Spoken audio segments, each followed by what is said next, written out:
Hi, my name is Tim Sales. Do you know that there are very specific differences in what the poor, the middle class, and the wealthy buy with their money on payday? It's so simple yet so different it nearly knocked me out of my chair when I finally understood it. I'm going to show you exactly what I'm talking about, and you can evaluate for yourself why the wealthy keep getting wealthier and the poor keep getting poorer and the middle class are stressed out. To understand this, I need to make sure you understand some basic business terms in the way that I'm using them. The words that you need to know are income, which means money you bring in, expenses, which means money you spend, assets, which is the most confusing one. An asset is defined as something that pays you. If you're an accountant or a financial planner, I just raised your eyebrows a little because the traditional definition of an asset is things you own. More on that in just a second. Liabilities is the last definition and is defined as things that cost you. A house is typically viewed as an asset, but can it actually be a liability? Yes. By the definition I used earlier, anything that costs you money is a liability, not an asset. But to answer your curiosity, yes, a house can be considered an asset. When is it an asset? When it pays you money. If you were to buy a house and rent it out, and it paid you a positive cash flow every month, that would then be considered an asset. One more time on the definitions, just to be very clear before we continue. Income is money you make, expenses are money you spend, an asset pays you, and a liability costs you. Now let's look at what the poor buy on payday. On payday, the poor buy what I'm going to call stuff. What is stuff? Inexpensive things that people buy that they don't really need to survive. You go into someone's house and you can't find any counter or tabletop space in the whole house because of all the stuff on it. You can't find a single foot of white space on any wall in their house because of all the stuff that's hanging on it. Where did they get this stuff? They bought it at the flea market, at the garage sale, at the dollar store, at the craft show. Their house and their car is full and cluttered with stuff. So income comes in on payday and then goes straight out the expense column to buy stuff. The poor really never educate themselves on assets and liabilities. The poor justify their buying all of this stuff by claiming that it costs so little. Yes, it was very cheap, inexpensive, not a lot of money, but over the years, it's all they ever had. The problem is their income never produced or created more income.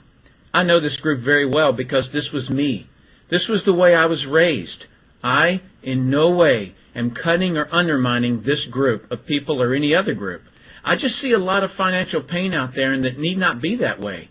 I only want to help you, and hopefully you'll pass this information on to people you care about. Creating wealth is not a mystery. It's a formula. The only reason someone doesn't create wealth is because they don't know or don't apply the formula. Let's continue on and look at the middle class. The middle class is the group that society mistakenly thinks are the rich. They are not. Yes, they typically earn a six-figure income, but what they buy on payday keeps them prisoners of the middle class. What they buy on payday are liabilities. Remember the definition of a liability? Things that cost you? By buying liabilities, the money gets pushed up and out their expense column. Liabilities are items like cars, boats, houses, airplanes, credit card debt.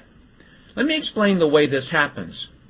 On payday, the middle class make a nice big paycheck. Let's say $15,000 for the month. They then split that down the middle and pay their monthly expenses with half, and with the other half, they make a down payment on a new car. The car costs $7,000 down, and after they tack on the insurance and the maintenance, that liability costs them $1,100 new dollars every single month. A few months go by and they want a boat, then a vacation home, a Rolex watch on the credit card, a vacation on the credit card, and before you know it, their liabilities have raised the expense levels to near or above their income levels. They actually spend equal to or more than they make, meaning that they have to go to work and make a certain amount of money every single month because of their liabilities. The other important issue with both the poor and the middle class is that normally all of their income is dependent on their own effort, meaning they've educated themselves to exchange their knowledge and expertise for someone's money. Here's an example. An attorney is knowledgeable about law, so people pay him or her money in exchange for that knowledge on an hourly basis. The problem there is that if they're not, the attorney, sharing that knowledge with a client, then the attorney is not making any money. Their stress level is as tight as a piano string. And if you were to ask them to go to dinner with you, they very rarely can because of how much money it'll cost them to take that time off. On the surface, life is merry. The reality is that it's a roller coaster ride. That's the middle class. Now let's look at what the wealthy buy. On payday, the wealthy buy assets. Again, an asset is something that pays you. If you want to become wealthy, buy assets that then earn you more income. The money wheel looks like this. Buy assets that produce cash, that then buy more assets that produce more cash, that then buy more assets that produce more cash. The wealthy spend their money and buy things that produce more money. Here's a couple of examples of assets that produce more income. Investments are the obvious: stocks, bonds, real estate. Education is another asset. If you learn how to do something and actually do it, that produces more income. That's buying an asset.